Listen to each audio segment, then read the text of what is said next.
Iniciamos el bloque de luxaciones hablando de dos aspectos importantes. Uno, todos intuimos lo que es una luxación, es la pérdida de contacto de un hueso con otro, de una articulación con otra, por un traumatismo.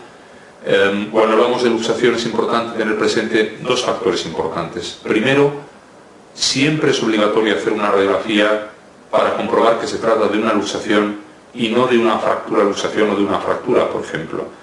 Porque antes de manipular una luxación debemos tener una radiografía para comprobar qué es y constatar que es una luxación. La segunda cosa importante respecto a las luxaciones es que cuando tenemos un diagnóstico de una luxación hay que reducirla, hay que colocarla en su sitio lo antes posible, porque eso disminuye las complicaciones, nos permite una manipulación más sencilla y menor morbilidad local para el paciente. La luxación más frecuente, con mucha diferencia del cuerpo humano, es la luxación de hombro. Y cuando hablamos de luxación de hombro nos referimos a la luxación glenohumeral, es decir, de la bola del húmero, la luxación de la articulación grande del hombro. Porque en el hombro hay otra articulación que se puede luxar, que es la articulación acromioclavicular. Vamos a ir repasando de arriba a abajo, de craneal a caudal, cuáles son las luxaciones más frecuentes y qué detalles debéis conocer sobre ellas.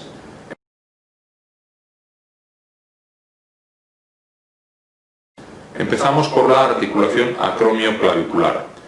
La articulación acromioclavicular podemos tocarla todos porque está formada por la clavícula, que es un hueso superficial, y el acromion. Si seguimos nuestra clavícula, cuando llevamos al hombro notamos un hoyuelo y esa es la articulación acromioclavicular.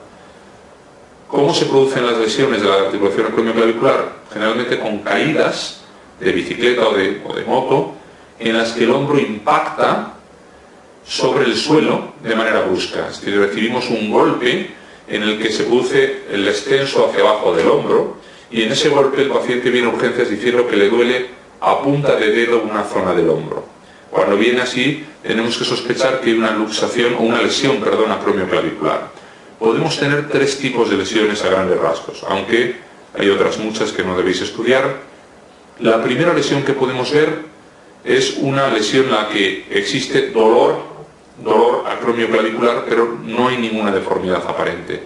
Para entender bien cómo se produce esta lesión y otras, tenemos que hacer una breve mención a los ligamentos acromioclaviculares, a los ligamentos que van a sujetar la clavícula a la cintura escapular. Como veis en el esquema hay dos grupos de ligamentos que sujetan la clavícula al resto de la cintura escapular: los acromioclaviculares directos, que saltan de clavícula al acromion de la escápula, y los coracoclaviculares, que saltan de la coracoides de la escápula a la clavícula. Estos dos grupos de ligamentos aseguran el anclaje de la clavícula. En una lesión tipo 1, el paciente viene diciendo que tiene dolor, no tiene deformidad externa, la radiografía es normal y al mover la clavícula, a intentar mover la clavícula, vemos que está todo estable.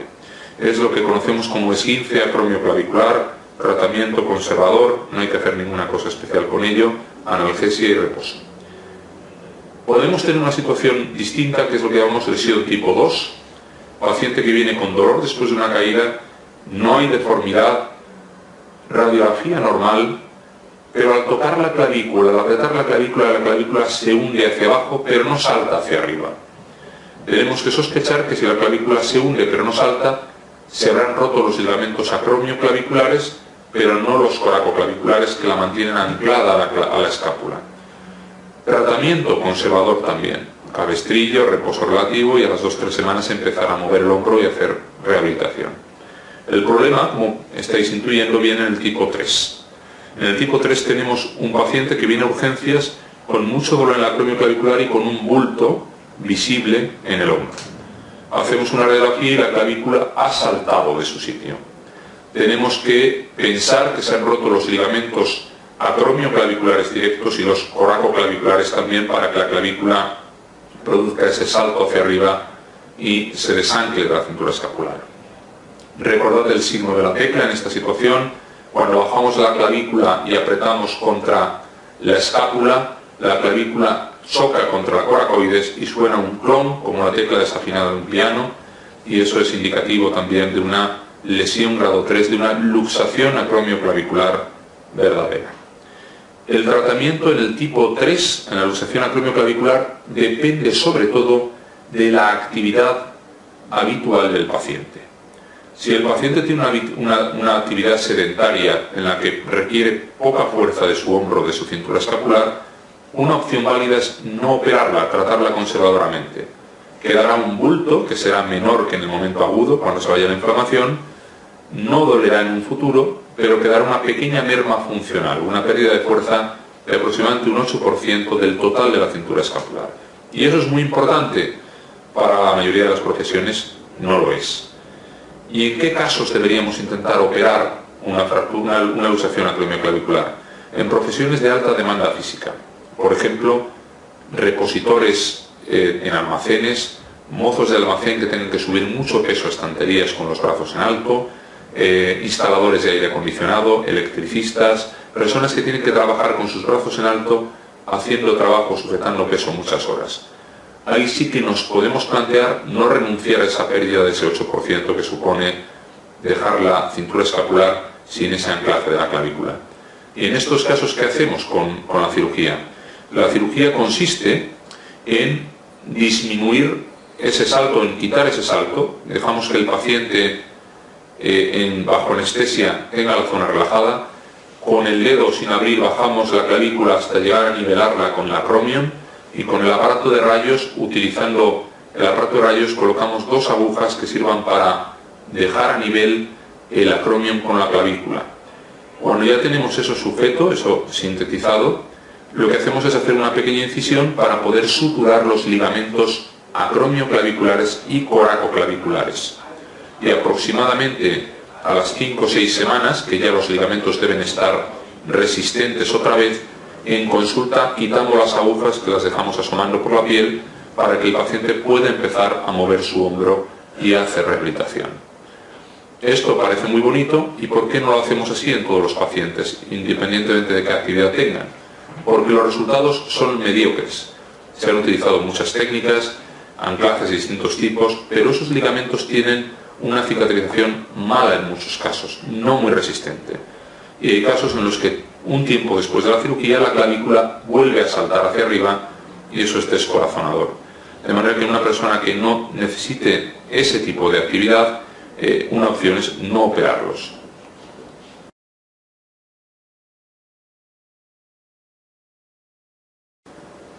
La luxación glenohumeral, la luxación de hombro, es la más frecuente del cuerpo humano. El paciente refiere que ha girado el brazo, ha tenido una caída con torsión y viene a urgencia sujetándose el brazo con mucho dolor. Como veis en la imagen, en el brazo izquierdo del paciente a nuestra derecha, el hombro ha perdido su relieve habitual. Ya no es redondo, sino que está afilado, está angulado. Y ese hombro, que se llama hombro en charretera, es típico de la luxación de hombro. El hombro se puede salir, la bola del húmero se puede salir hacia adelante o hacia atrás. Lo más frecuente en el 90 y mucho por ciento de los casos es tener una luxación anterior de hombro. Antero-inferior, porque la bola se sale hacia adelante y hacia abajo y se sitúa bajo el pectoral mayor. Es poco frecuente tener luxaciones posteriores de hombro. Lo más frecuente es tener una luxación anterior. ¿Qué debemos considerar o qué tenemos que saber cuando hay una luxación anterior de hombro? Lo primero que hay que hacer, radiografía simple. ¿Confirmamos que hay una luxación anterior de hombro? Pues lo que hacemos es intentar reducirla. Y la reducimos habitualmente en urgencias, relajando al paciente y haciéndolo de manera muy suave. Hay multitud de maniobras que nos permiten que la bola vuelva a entrar en su sitio. Si la bola no entra en su sitio de manera razonablemente suave, una de las opciones es llevar al paciente a quirófano y bajo anestesia general corta, reducirla bajo anestesia. Pero la luxación anterior de hombro es claramente visible en las radiografías. En la imagen que tenéis arriba, en las radiografías, veis como la bola del húmero está en la zona del tórax y claramente está fuera de su sitio. Pero hay veces que nos vienen pacientes que suponen un reto especial. Son pacientes que vienen diciendo que no recuerdan qué les ha pasado muchas veces, o que creen que se han podido caer, o que alguien les ha dicho que se habían caído porque han perdido el conocimiento, y vienen porque tienen mucho dolor en el hombro. No pueden mover bien el hombro, les hacemos una radiografía simple y abajo a la izquierda veis como el hombro es bastante normal, la bola parece que está enfrente del glenoides, no hay mucha deformidad. Ojo con este grupo de pacientes. Pacientes que pierden el conocimiento, que se caen y que tienen dolor de hombro y una radiografía muy anodina. Cuando tenemos esa sospecha clínica, hay que llevar al paciente a rayos otra vez, separarles el brazo y hacer una nueva radiografía en proyección axilar. Nos llevamos la sorpresa, como veis abajo en la imagen del medio, que tiene una fracturita del troquín, la tuberosidad menor del húmero. Cuando tenemos esta situación, pérdida de conocimiento, más dolor en el hombro, más impotencia funcional, más fractura aislada del troquín, tenemos que sospechar una luxación posterior de hombro. Muy poco frecuente, pero aquí la bola del húmero se va hacia atrás. Para que una persona tenga una luxación posterior de hombro, tiene que caerse de manera muy anómala. Tendríamos que poner el brazo en rotación interna para que la bola se nos vaya por detrás. Y esa situación en la vida real se da casi exclusivamente cuando el paciente pierde el conocimiento. Grupos de riesgo: diabéticos con crisis hipoglucémicas, epilepsia, crisis comiciales, alcoholismo, personas que se caen en estado de embriaguez y se caen en mala posición, y un grupo muy particular que son las personas que sufren descargas eléctricas, electrocuciones, en las que por la actividad muscular, la hiperactividad muscular, el hombro se sale hacia atrás. Ese último grupo de personas son más fáciles de diagnosticar porque habitualmente huelen a chamusquina, huelen a barbacoa y es fácil saber que han tenido un antecedente y pensar en una luxación posterior de hombro. En esta pregunta nos plantean que un paciente joven viene a urgencias con dolor en el hombro y que al hacerle una radiografía vemos como único dato así importante una fractura de la tuberosidad menor, del troquín del húmero. Pero ojo, nos dan un dato clave en la pregunta, y es que el paciente tiene crisis hipoglucémicas de repetición que le originan pérdidas de conciencia y caídas al suelo. Esto es clave porque se nos juntan en la pregunta todos los ingredientes necesarios para un diagnóstico importante de sospecha. Cuando tenemos un paciente que pierde el conocimiento, que se cae, que tiene dolor en el hombro y que en la radiografía tiene una fractura aislada del troquín y luego mucha limitación para mover, tenemos que pensar necesariamente en luxación posterior de hombro. Y ese es el diagnóstico que nos sale rápidamente como respuesta directa, que si buscamos entre las respuestas que nos dicen como primera posibilidad será claramente la número 2. Ninguna de las otras respuestas encaja en absoluto con la pregunta que nos plantean. Cuando un paciente tiene una luxación anterior de hombro y hemos reducido la luxación y está feliz porque ya no le duele, le colocamos habitualmente un cabestrillo o un inmovilizador de hombro y le dejamos un cierto reposo durante unas 2-3 semanas para iniciar luego un tratamiento rehabilitador para fortalecer el hombro. La pregunta del millón que te hacen muchas veces es: doctora, doctor, ¿se me puede volver a salir el hombro? Y como sabéis, hay un cuadro que se llama luxación recidivante de hombro, porque en algunos casos se produce esa situación.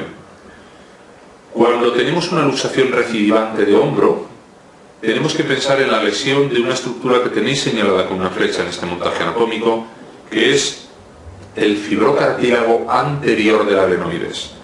Ese fibrocartílago anterior del glenoides es un tope anatómico y funcional que tiene el hombro en la parte anterior para que al girar el brazo no se nos escape la bola. En una persona que ha tenido una luxación con una rotura, una lesión de ese fibrocartílago anterior del glenoides, puede dar lugar a que se forme un ojal de debilidad por el cual el hombro se vuelve a salir una y otra vez, cada vez con más facilidad. No hay muchos nombres propios a memorizar en nuestra asignatura, pero hay alguno que sí debéis conocer, y uno de ellos es la lesión de Bankart, que tenéis escrito ahí arriba. La lesión de Bankart hace mención a la rotura de ese fibrocartílago anterior del glenoides después de una luxación de hombro.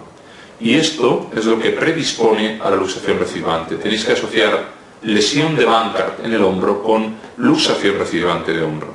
El tratamiento de este problema es la cirugía. Hoy día se hace por artroscopia, es muy eficaz, se reconstruye la lesión de Bankart, se ponen unos anclajes para tensar la parte anterior del hombro y evitar que el hombro, la bola, se pueda volver a salir más veces. Cuando tenemos una luxación de hombro o cualquier lesión alrededor del hombro, una de las cosas importantes es descartar su asociación con una lesión neurológica. Con la neuroapraxia, la lesión por traumatismo, por atontamiento de un nervio que pasa por la zona. Fácil de recordar porque se llama nervio axilar, aunque para complicar un poco las cosas también recibe el nombre de nervio circunflejo. La bola del húmero al salir se puede golpear el nervio y atontarlo un tiempo. Cuando viene un paciente con una luxación de hombro, siempre tocamos la parte externa del brazo, del hombro, la bola del hombro, y le decimos: ¿nota usted bien esto? Si no lo nota o se ha quedado aporchada, hay que avisarle que tiene una neuroapraxia del axilar que generalmente recuperará de forma espontánea en 3-4 meses de evolución. Y siempre hay que explorar de rutina ese nervio para descartar una posible asociación con una luxación de hombro. También vemos lesiones de ese nervio axilar o circunflejo en fracturas alrededor del hombro.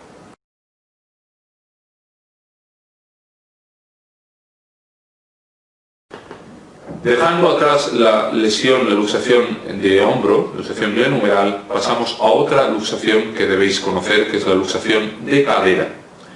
La luxación de cadera se produce típicamente en el contexto de accidentes de tráfico, más frecuente en el copiloto, más frecuente en mujeres, más frecuente de madrugada, cuando se cambia de un local, de una discoteca a otro local after hours, o cuando se va a una casa, en esa hora de mucho tráfico en las ciudades grandes, en las que se produce un choque frontal con el vehículo. La persona que va en el asiento de copiloto lleva muchas veces las rodillas subidas en el salpicadero y se produce una colisión frontal en la que el salpicadero empotra la rodilla y echa el fémur hacia atrás, produciéndose la luxación posterior de cadera. La bola del fémur se sale hacia atrás, hacia el glúteo. 90 y tantos % de las luxaciones de cadera son posteriores por este mecanismo de producción que veis abajo en el esquema de la izquierda. Esto nos produce una posición típica en la que la pierna se queda acortada y en rotación interna, como veis arriba a la izquierda en la imagen. Esa postura, que en algunos libros franceses llaman la postura del bañista sorprendido, porque es la postura que pondría cualquiera si le pillaran desnudo, por ejemplo, para protegerse, esa es típica de la luxación posterior de cadera. ¿Qué debemos hacer cuando viene un paciente a urgencias con una luxación posterior de cadera? Hay que anestesiarle de manera rápida, de manera urgente, mientras uno de los compañeros de guardia sujeta la pelvis, la otra persona que está de guardia tira lentamente de la cadera hacia arriba y gira hasta notar que la bola del fémur vuelve otra vez a introducirse en su sitio. Cuando tenemos esta situación, lo normal es poder hacer una reducción cerrada. ¿Y por qué hay que hacerla urgente? Para evitar problemas en la bola del fémur. Problemas que seguro todos intuís ya, como la necrosis por rotura o por interrupción de la vascularización de la bola del fémur. La luxación posterior de cadera nos produce imágenes como la que veis abajo a la derecha, con un acetábulo vacío, con una bola que ha salido del acetábulo. Importante descartar fracturas asociadas. A veces hay que pedir un TAC, un escáner, para comprobar si no se ha roto algo de la cabeza del fémur o del acetábulo que nos impida luego tener una articulación congruente y lisa. Y si os fijáis en la imagen de la izquierda, en un paciente real que tuvo una luxación posterior de cadera, cuando el salpicadero del coche golpea la rodilla y empotra el fémur hacia atrás, una de las posibilidades también es que el traumatismo, como veis ahí, nos produzca una fractura de rótula. Luego, cuidado con esta asociación lesional, fractura de rótula, luxación posterior de cadera. Si la bola se va hacia atrás, el nervio en peligro, todos entenderéis que es el nervio ciático, está justo detrás de la bola. Habrá que explorar ese nervio y saber si ha sufrido o no una neuroapraxia por el golpe.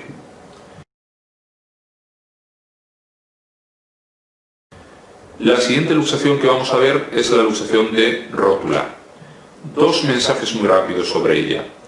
Típica de niñas preadolescentes muy laxas, con una enorme elasticidad en la rodilla, que en un giro notan un dolor muy brusco, notan como algo se les descoloca, estiran la rodilla, vuelven a notar otro chasquido y se le vuelve a colocar algo. Y ese algo es la rótula.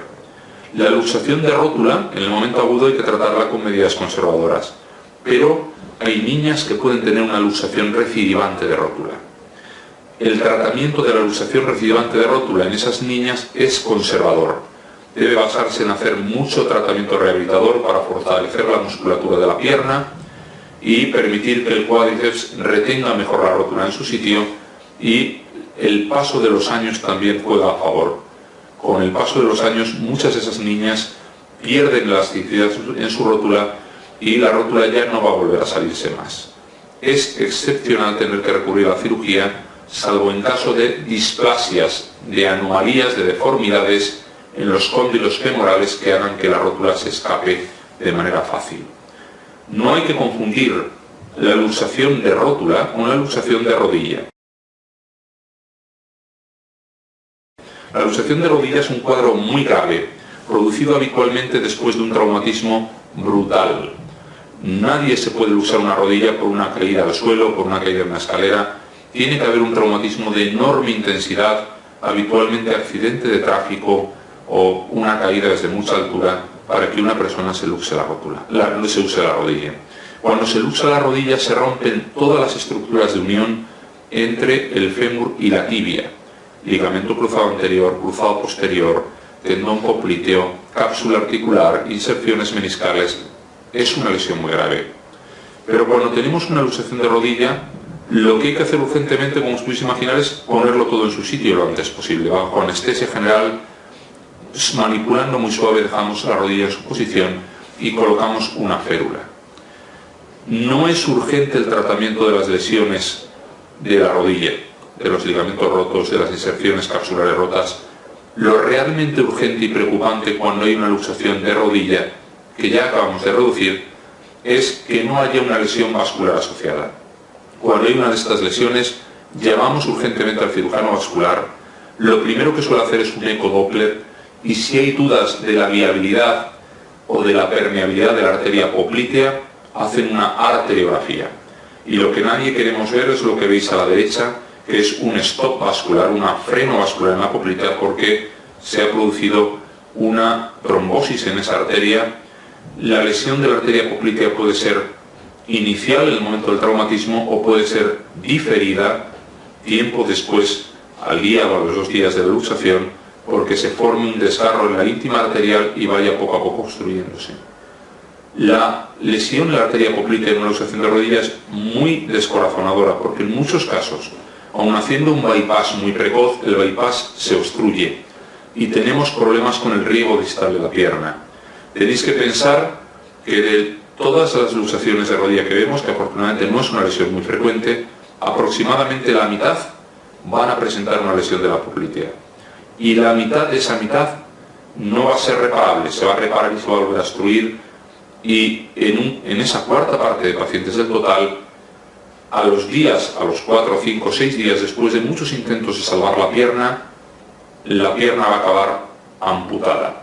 Y eso es algo muy serio y muy grave, porque casi siempre se trata de personas jóvenes. Y además, la amputación hay que hacerla por encima de la rodilla, lo cual es una amputación funcionalmente mucho peor que hacerla debajo de la rodilla. Y aunque sea una imagen dura y cruda, tenéis que quedaros con esta imagen que os pongo aquí, de el final de algunas luxaciones de rodilla, en las que después de muchos intentos de salvar la pierna, acaban con la pierna en el cubo de la basura con una amputación.